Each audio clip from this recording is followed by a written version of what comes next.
Саламатсыздарбы? Бизде бүгүн конокто Султанбай Айжегитов, Баткен облусунун мурдагы 2 жолку губернатору жана каржы коопсуздугу боюнча адис десек болобу. Баткен маселеси аябай алыскы деп айтабыз дайым, жетишпейт деп, анан эл көчүп кетип атат ал жактан, мындай анткени жашоого көп ыңгайсыз деп, өндүрүш жок дегендей. Сиздер жаңы план түзүпсүңөр Баткен облусу үчүн кантип көтөрсө болот деп. Кандай эмне план, кандай негизги өзгөчөлүктөрү? Мен Баткен облусунун актуалдыгы эмне үчүн именно Баткен облусу деген жана биз түзгөн проект, өнүгүү проектisi бул жалпы эле Кыргызстандын өнүгүүсү боюнча. Причем болгондо ылдамдуу, ускоренный, ылдамдуу өнүгүү жөнүндө болгондо. Но бирок азыр Баткен облусу эң актуалдуу болуп аткандыктан, ошондуктан пилоттук проект катары ошо именно биринчи Баткен облусуна эме кылып пилоттук катары ушуну ишке ашырып көрөлү деген ойду айтып аткым келет да. Себеби деген эмне үчүн Баткен облусу актуалдык? Себеби деген бүгүнкү күндө Кыргызстанда кандай коркунучтар турат? Именно коопсуздуктуу жагынан дагы именно Баткен облусунда Кыргызстанга коопсуздук жагынан коркунучтар көп. Анан кийин территориалдык бүтүндүгүбүзгө дагы коркунучтар именно Баткен облусунда болуп атат да. Ошондуктан Баткен облусунун экономикасыны, жашоо түркчүлүгүнө бар күч структураларын күчөтүш үчүн именно Баткен облусуну жөн эле өнүгүү эмес, ылдамдуу түрдө өнүгүү мындай талап болуп атат бүгүн. Ошого жараша ушул проектти биз мен немеге президентке презентовать еттим. Ал жерде, значит, совбез, председатель совбез болду, секретарь совбеза Марипов, кабинет министринин төрагасы Жапаров, анын заместители, анан ошол жерде өнүгүү жана анализ бөлүмүнүн башчысы. Ошол презентациядан кийин Садыр Нуркожоевич Жапаров бардыгына ошол жерде айрыкча Мариповго и Жапаровго, Акылбек Жапаровго тапшырма берди. Ушуну иштеп тез арада Баткен облусуна пилоттук проект катары ошол жерде ишке ашыргыла деген тапшырма берди. Ну, тилекке каршы уже 1 ай болду. Жакшы жылбай атат да ушул маселе. Ошондуктан мен бүгүнкү күндө кайрылып кетким келет сиздин эфириңиз менен пайдаланып. Садыр Нуркожоевичке дагы бир жолу Садыр Нуркожоевич тапшырма берип койсо, ошону тездетип эме кылбасак, вакыт өтүп кетип атат. Бүгүнкү күндө эң мындайча айтканда баалуу ресурс бул вакыт болуп атат бүгүнкү күндө. Аны жоготпой 1 айдын ичинде аябай көп нерселерди жасап койсок болмок. Себеби деген бул проектти даярдык процесси где-то жарым жылдан 1 жылга чейин занимать этип калышы мүмкүн да. Но бирок эгер жакшы иштесе, бул проектти жарым жылда ишке ашыра баштаса болот да, даярдыкты көрүп. Эгер ошону даярдыкты көрүп ишке ашырганда, там 1 жылдан кийин эмес, ал эмес, ошол заматта ошол жердеги эл, Баткендин эли тирикчилиги жылдан жылга эмес, айдан айга оңолуп келатканын өзү сезет да. Дароо сезет, моментально сезет да. Ошондуктан муну көпкө созбой тезирээк ашырыш керек ошону. Биринчи каражат кайдан алыныш керек? Ал каражатты эмне үчүн Баткен облусуга деп эме кылганыбыз себебибиз еще ал булагы бар да. Бул проектти ишке ашырганга булагы бар. Бюджеттен уже Баткен облусунун өнүгүүсүнө 600 миллион сом бөлүнгөн. Ошол 600 миллион сомду ушул проект менен иштете турган болсок, биз биринчиден бул акчаны жөн эле 1 жылда, например, же 2 жылда жеп койбой, мектеп курдук, хал булдук. Ну, возможно, эгер эски эле принцип менен кете турган болсок, ошол 600 эмеге кандайдыр 5-6 бир ишкана ачса болот. Эмелерди жана жакай ишкерлер деп кредитовать деп, же болбосо бир мектеп-сектеп может куруп койсо болот. Может анча-мынча жолдордун болсо. Но бирок аны жок болот дагы ал акча.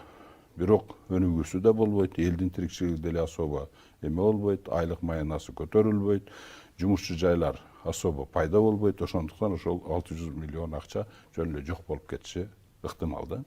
Бир нерсе курулат, бирок акча жоголот. Акча жоголот. Сиз эмне А сунуш мен кылып атасыз? сунуш кылып атам 600 миллионду бир жумшап туруп, ошону айлантып, өзүнө өзү каржылай турган кылып, ошону кайра иштеткенге шарт түзгөн Кантип проекти. кайра Кайра. пайдаланса болот?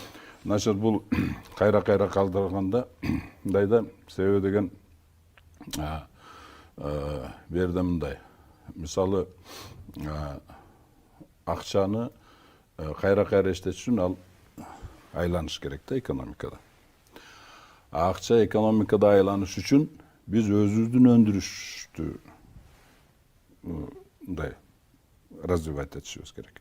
Өзүбүздүн товарларды иштетишибиз керек. Эгер өзүбүздүн товарларыбызды чыгарып, өзүбүздүн өндүрүштү эме кылсак, ошондо анан кийин акча бир товаропроизводителден экинчисиге өтүп, экинчиден үчүнчүсүгө өтүп, ошентип коомдун ичинде айланып жүрө берет.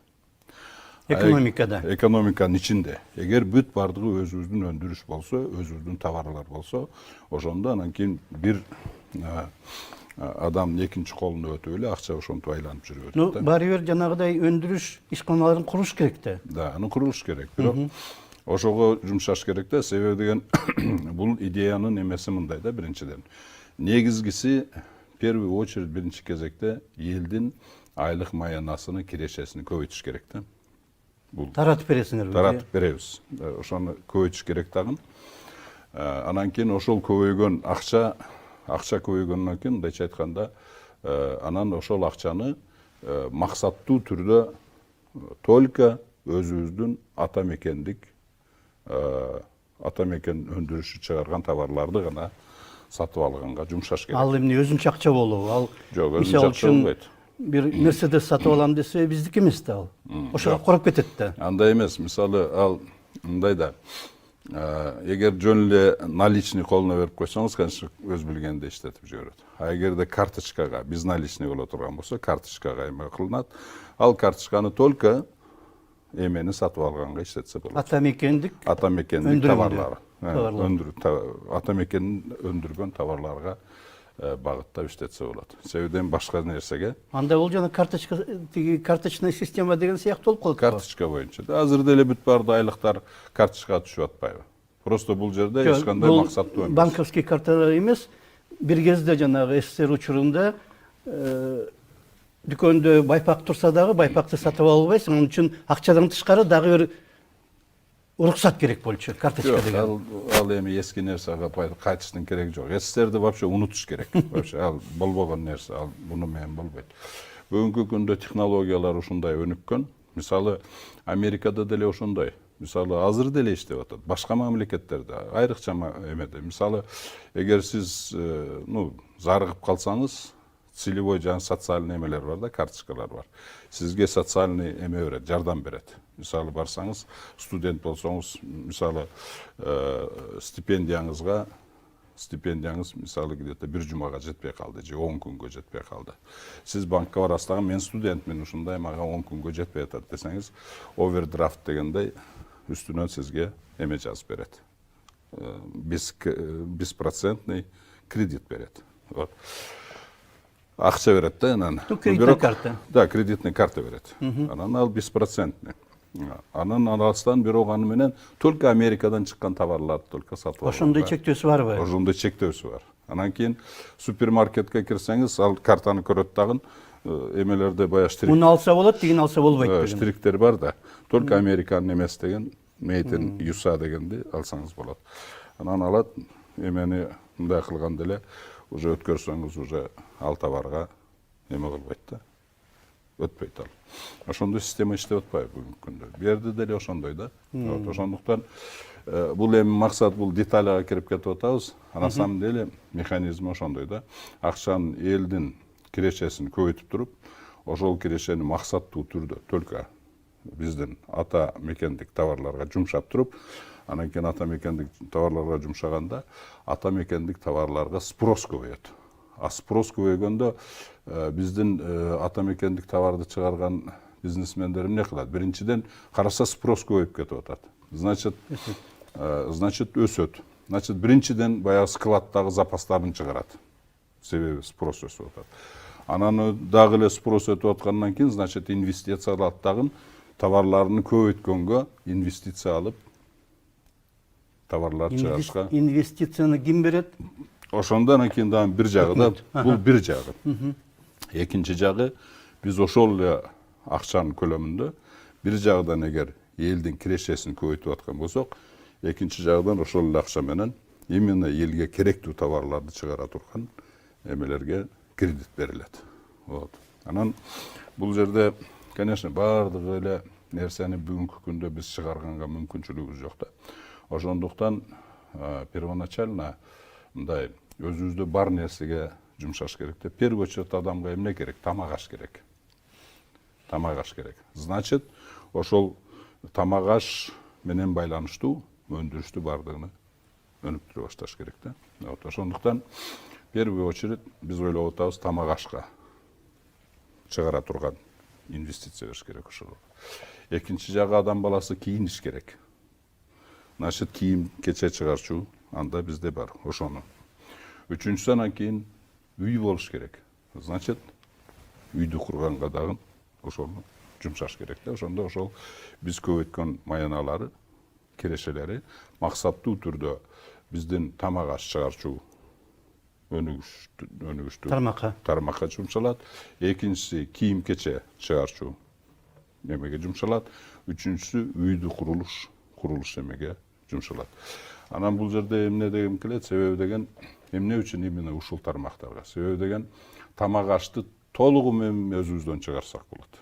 Тамак ашты да, мисалы. Ошо тамак ашты чыгарчу толугу менен заводдорду курса болот бизде. Экинчиси кийим чыгара турганды дагы биз 80% бардыгын болбосо дагы 80%-ини мисалы ошол кийим кеченин бардыгын өзүбүз чыгарсак болот. Ошол кийим кечеге керектүү материалдарды эмесин дагы чыгара турган болуш керек. Ал эми биздин строительствода эч жактан келбей бүт бардыгын өзүбүздөн чыксак болот да. Сырьёсу 90% өзүбүздөн чыгыш керек да, сырьёсу. Ошондо анан толугу менен. Ошол мүмкүнбү? Мүмкүн, конечно. Станоктор келиш керек. Бир линиялар, жанагы өндүрүш линиялары, жанагы курулуш үчүн жыгачты Россиядан алып атпайбызбы? Правильно, ал дагы туура. Анан бу жерде мындай да, өзүңөр жакшы билесиңер, производствода группа А деген бар, и группа Б деген бар. Группа А бул эмгек курал жарактарды чыгарган производство, өндүрүш, экинчиси сырьё материалдарды чыгарган өндүрүш. А группа Б деген бул адамдарга керектүү товарларды ошол чыгарган группа А чыгарган өндүрүш куралдарды, эмгек куралдарын жана сырьёлорду чыгардан колдонуп туруп, адамдарга керектүү товарларды, тамак аш, кийим кече, вообще эле бытовой ошо элге керектүү товарларды чыгарчу группа да бул. Ошондуктан бүгүнкү күндө, конечно, биз мисалы бүгүнкү күндө вообще биздин экономикабыз артта калган эмнеден билинип турат? Маркс да айткан, Кейнс да айткан, башкалар классиктер да айткан, адамдын коомунун өнүккөнүнү группа Адан бааласа болот деп. Курал, эмгек куралдарын чыгарган экономика ошол күчтүү экономика болуп эсептелет депчи. Бүгүнкү күндө ошондуктан биз эмгек куралдарын бүгүнкү күндө вообще чыгарбай атпайбыз. Өзүнүн технология жок. Станокторду производить этпейбиз, машиналарды производить этпейбиз, эчтеке этпейбиз да бүгүн. Ошондуктан биз ушунан эле айтып койсок болот, биздин экономикабыз абдан артта калып кеткен белгиси ушул да. Ошондуктан бүгүнкү күндө, конечно, курал жарактарды, эмгек курал жарактарын бизде чыгарганга вакыт керек. Бирок аны даярын сатып алсак болот да. Ошол курал жарактарды сатып алып туруп, бирок сырьёсуну 100% өзүбүздөн чыгарсак болот да. Мисалы, ошол эле, мисалы, тамак ашты даяр, тамак аш сырьёлорун, картошкага окшогон, эт, ошонун бардыгын өзү 100% чыгарсак болот. Кийим кечке кылганга жана материалдарды ийне, жип, андай тигиндей тудастандарын өзүбүз максимальный 80-100 болбосо да 60% кечен 80% кечен өзүбүз чыгарсак болот сырьёсуну. Вот. Ал эми курулуш материалдарыны 90%ке чейин өзүбүз чыгарсак болот. Курулуш материал бардыгы эле бар да, топурак бар, таш деген бар, темир эмелер деген бар. Бардын сырьёсун өзүбүз чыгарсак болот. Темир кандай темир? Темир чыгарбайбыз го биз. Жок, темир зато бизде месторожденияларыбыз бар да. Кендерибиз бар. Аябай чоң нерсе. Аябай чоң нерсе да, ошол да. Анан бирок чоң нерсе болгону менен биз биринчи кезекте бардыгы эле айтып атат да, бүгүнкү күндө мына асман деген шаарды курсак өнүгүп кетебиз дейт. Жанагы темир нарындагы жанагы жетим тооду темирин өндүрсөк сатып туруп жыргап кетебиз. Бул чисто сырьевой мышление да. Вот. А бүгүнкү күндө эмнени өнүктүрүш керек? Первый очередь адам баласынын аны менен эл жыргабайт да. Мисалы ошол эле асманды кура турган болсо кандайдыр бир отдельный байлар эле жыргайт. Калгандары мындай четте эле калып калат. Элге анча эле таасири болбойт жалпы Кыргызстан. Ошол эле, например, кумторду мына эме кылдык эле элге жалпы эме кылган жок да, бир 15 000 адам иштейт ошол жерде. Ошол эле көрүп атат. Калган эл мындай эле четте эле калып атпайбы? Ошол эле жетим тооду деле эме кылсак ошол эле болот эгер ошондой политика менен. А бүгүнкү күндө кантип эме элдин бардыгыны жашоо деңгээлин көтөрүш үчүн группа Б өндүрүштү өнүктүрүш керек да. То есть биринчи кезекте керектүү нерсе, адам баласыга керектүү нерселерди чыгарып, ошол жагын өнүктүрө башташ керек да. А биздин Кыргызстанда первый очередь группа Б'ны кайсы жагын өнүктүрсө болот? Бүгүнкү күндө сырьёсун 100% өзүбүздөн чыгарган, бул тамак аш, бул кийим кече и курулуш. Тамак ашты биз дүкөндөн карасак, тамак аш деле 80% импорт болуп атпайбы? Бүгүнкү күндө ошондой болуп атат да. Себеби деген бул жерде дагы бир жагы бар да. Мисалы аны эме болбош үчүн айтып атпаймынбы? Мисалы бүгүнкү күндө ал мисалы ошону неге жасабай атабыз? Неге биздин өндүрүш өнбөй атат деген суроо болуп атат да. Бул жагы негизгиси жанагы денежно-кредитный финансовый системада жатат. Ошонун бечелдигинде болот, туура эместигинде болот. Мына бүгүнкү күндө мисалы кредит орто эсеп менен где-то 20-28%ке чейин. Пайызы, сүтү. Пайызы. А биздин өндүрүш, мисалы ошол эле тамак аш өндүрүшүндө рентабельности болгону эң көбү 12%. Өтүп кетсе 15%. Рентабельность 15% болсо, 20% эме болсо, сразу эчтеке курбайт да. Туурабы? Ошондуктан болуп атат. Экинчи жагы, мисалы депозитте банкка сиз акча салсаңыз, азыр 15%ке чейин берип атат. Депозит салсаңыз. 10-дон 15%ке чейин. Эң азы 8%. Ошондо мындай болуп атпайбы? Сизде акчаңыз болсо деле, сиз өндүрүшкө жумшабайсыз да. Өндүрүшкө жумшайсыз дагы болгону 12% киреше алып атасыз. Максимум. А бул жерде эчтеке кылбай эле банкка салып койсоңуз, 14-15% киреше алып эчтеке кылбай эле жата бересиз да. Туурабы? Ошондуктан акча бардыгы эмеге кетип атат. Банковский системага кетип атат. Мало того, баягы өндүрүштө иштеп аткандар деле кыйналып, эмесин көрбөй, анан кийин бизнесин жаап, акчасын чыгарып туруп банковский системага салып коюп атат. Ал эми банковский системага топтолгон акча бүгүнкү күндө азыр мен точно билбейм, жанагы 20-жылдарда жанагы банковский системага топтолгон акчалар күнүнө свободный резерв эч ким албаган, эч жака иштетилбеген акча 12 миллиардтан 16 миллиард сомго чейин турат. Эч кимге кереги жок, аны эчтеке иштебейт. Баары биригип банк системасындагы. Ошол жерде топтолуп калып атат да. Ошондуктан акча келип эле банковский система топтолуп калып атат дагы, айлангандын ордуна ошол жерде эле туруп калып атат дагы, айланбай туруп калып, акчалар туруп. Ошондуктан биздин экономикабыз өлүп атат. Себеби деген эгер акча айланбаса, пайызын азайтпайт. Жанагы азыр ошого жетебиз. Эгер акча айланбаса, мисалы акча айланбагандан кийин, мисалы менде акча жок болсо, мен сизден же картошка бирдекен сатып ала албаймын да. Значит, сиздин обмен уже токтоп калат да. коомдо жанагы товарды бири менен обмен токтоп калат, акча жок болуп калса.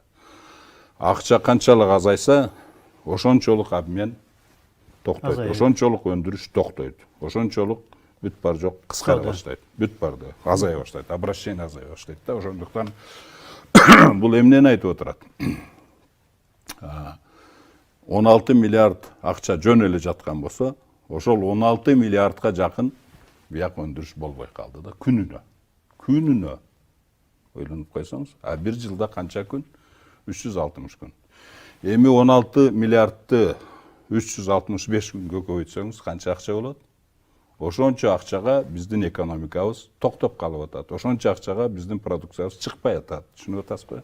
А башка мамлекеттерде жанагыдай банк системасында токтоп калган акча канча? Азыр эми жок, ал жерде деле, ал жерде мындай болсо бул кризиске учурат. Мындайча айтканда биз азыр экономический, финансовый кризиске учураганы ушунан.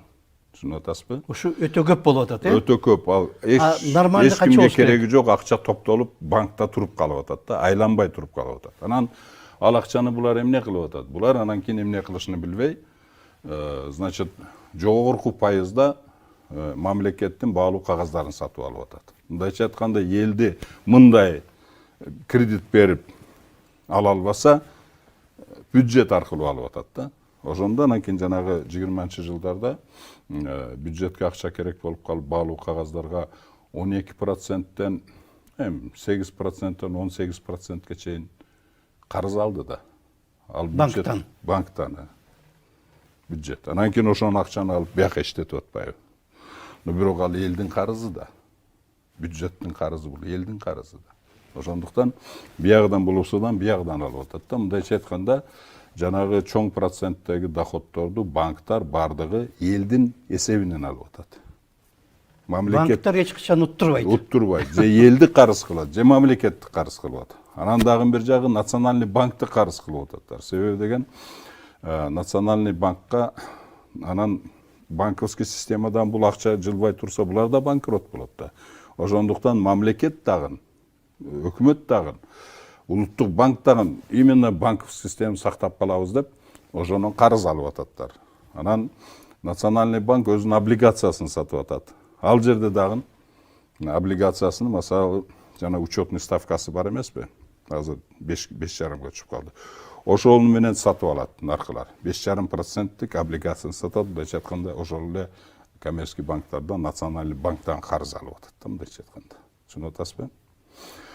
Ошондуктан бул высокий процентти түшүргөндүн ордуна, жогору пайыз түшүргөндүн ордуна, жөн эле банковский система өлүп калбасын деп, бюджеттин атынан неме кылып атат. Жаппайбы андай банктарды? Анан жаап койсо анда бүт финанс системабыз токтоп калат. Жок, баары бир токтоп турат акча. Да. Анан азайтыш керек го. Жок, токтогону мен мындай да. Ошону мындай мамлекет карызга алып токтоп калбасын деп. Карызга алып, анан айлык майына кылып, тудасына кылып берип атат да. Ошондо акчаны жүгүртүп атат. Азайтсачы, жана 20 банктын ордуна 10ду калтырып. Процентине. Туура. Эми бул мунун немеси эмне да? Мындай да. Чтобы акча кайра эл талап кылып алып иштетиш үчүн процентный ставканы түшүрүш керек да. Алар түшүрбөйт. Алар түшүрбөйт. Түшүрсө эмес азайып кетет деп түшүрбөйттөр. Ошондуктан акчаны аз кармап туруп, аз кылып туруп, процентini көтөргөн банковский системага выгодный да. Ошондуктан олар түшүргөнгө каршы банковский система. Ал эми экономика талап кылып атат, процентный ставканы түшүргүлө деп. Бизнес талап кылып атат, процентный ставканы түшүргүлө деп. Эл талап кылып атат, түшүргүлө. Мамлекет талап кылып атат, түшүргүлө. Алар түшүрбөйт. Алар түшүрбөйт. Понимаете? Ошондуктан биз мына проектти өз менен айтып атабыз. Ну хорошо, алар коммерческий частный акчалар экен түшүргүсү келбесе, анда биз могу пилотный проект менен мамлекеттин акчасына кредиттеп ошонун баарын мамлекеттин ушу пилотный проекттин ичинде түшүрөлү деп атабыз. Качан акча бизнес ала баштайт? Мисалы, эгер процентный ставкасы жок дегенде 8% болсо, то есть жанагы рентабельностьтен аз болуш керек. 12ден төмөн болуш керек. Төмөн болуш керек да. Ошондон анан кийин бизнес жанагы акчаны ала баштайт. А вообще идеале бүгүнкү күндө биздин бүгүнкү күндө рентабельность 12% болуп аткандан кийин жанагы процентный ставканы кредитныйдын процентный ставкасын 4%тен ашырбаш керек. Ошондон кийин бизнес жанагы акчаны кредитке ала баштайт. Кредитке ала баштайт, там производство иштетет да. Түшүнүп атасызбы? 4%га бир да банк бербейт да.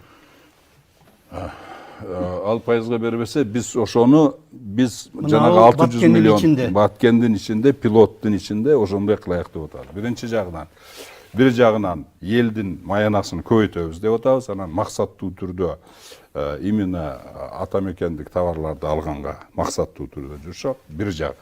А экинчи жагынан буларды ошол элге именно керектүү товарларды, биринчи очередь тамак аш, экинчиси кийим, жана үй тудасыларга, ошол бизнес кургандарга 4%тен ашпаган бул жактан ошол акчадан инвестиция беребиз деп атабыз. Ошондон кийин мындай болот. Булар акчаны алып инвестиция кылып туруп товарларды жөнөтөт, булар болсо акчаны берет.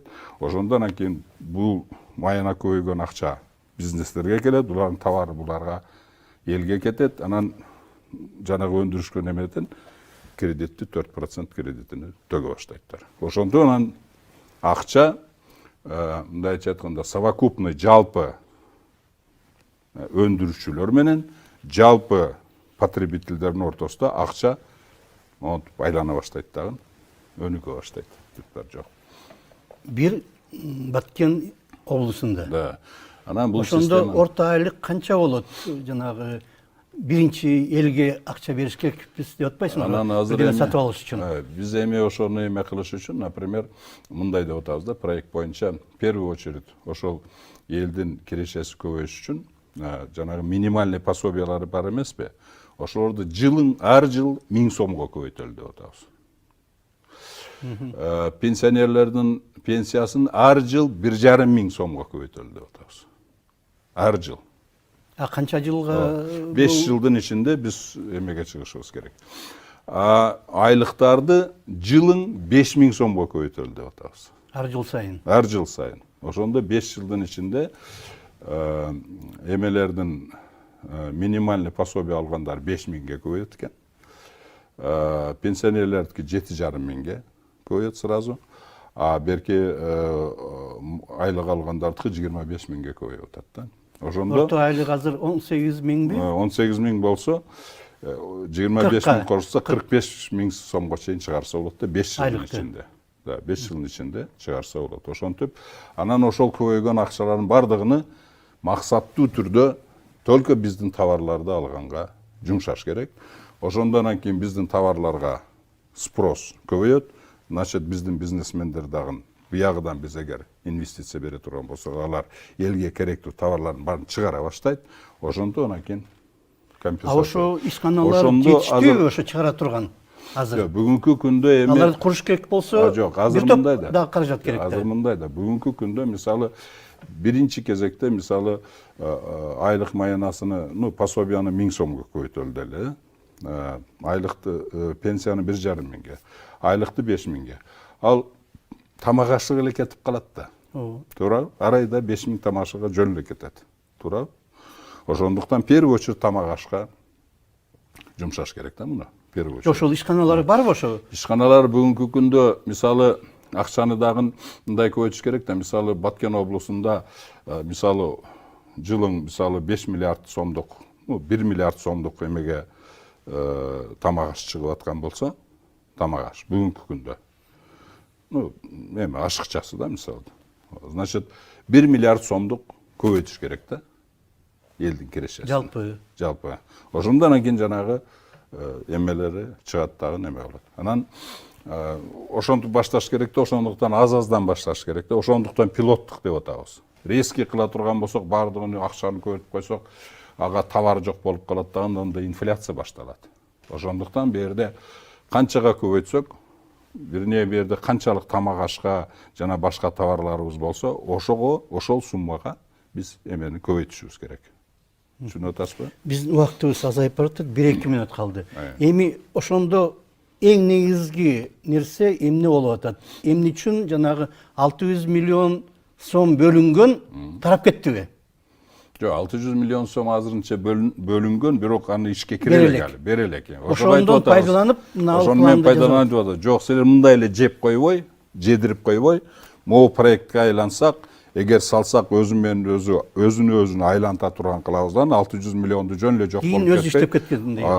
Экинчи жылдын акырыга келгенде уже өзүнө өзү актап, кийин уже не то что 600 миллион акча сурабай, жок, өзүнө өзү актап, еще акча үстүнө акча таба турган болуп калат. Эмне үчүн токтоп турат анда?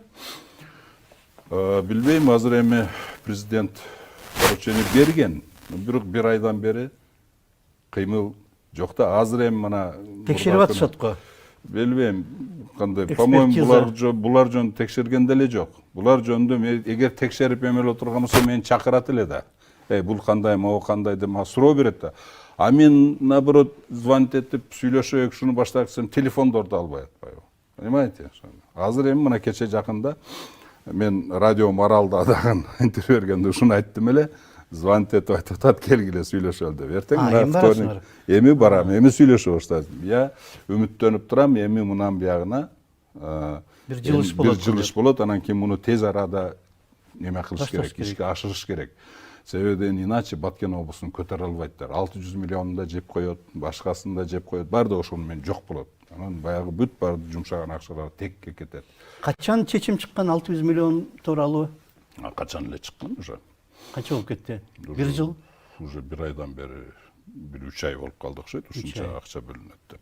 Бөлүнөт дейт, ошол акча барбы бөлүнө турган? Уже айтып атпайбы, бар деп. Уже бар, булагы табылган деп айтты да. Жаңылыктарда жүрбөйбү. 600 миллион бөлүнөт. Эми аны аңдыгандар да көп да. Аны аңдып, ошонун заказ алам деп, анан жейм дегендерди толтурат. Түшүнүп атасызбы? Анан кийин жана бүт импортный товарларды алып келип берет дагы. Ошону менен жок болот, жоголот ал акча, ошону менен дагы текке кетет да. Мындайча өндүрүшкө иштебей калат. Муну өндүрүшкө иштетиш керек. Өндүрүшкө иштетиш үчүн ал акча эч жака чыкпай айланып туруш керек экономиянын ичинде. Биз именно могу берген менин проектим именно ушуга жумшалган. Что жумшалган акча сыртка чыгып кетпей, ичинде экономика ичинде айланып, бир эле айланып эмес, эже дагы акча тууп акча тууп анан көбөйткөнгө жумшалган проект да бул. Ошол жагы. Убактыбыз бүтүп калыптыр. Рахмат сизге. Эми ийгилик каалайлы, ушул проектти балким ишке ашып калат. Ушуну мен сиздин немеңизден пайдаланып, дагы бир Садыр Нуркочоевич кайрылып кетким келет. Садыр Нуркочоевич, ушуну өзүңүз көзөмөлгө алсаңыз, ушуну ишке ашырып туруп, бир жарым жылдын ичинде ишке ашырып туруп, элдин эмеси наконец-то эл деле мындай жакшы жашаш керек да. Ошону ишке ашыралы деп ушуну чакырып кетким келет да. Рахмат сизге. Бизде конокто Султанбай Айжигитов болду, Баткен облусунун 2 жолку мурда болгон губернатору жана каржы коопсуздугу боюнча адис. Рахмат сизге. Саламат болуңуздар.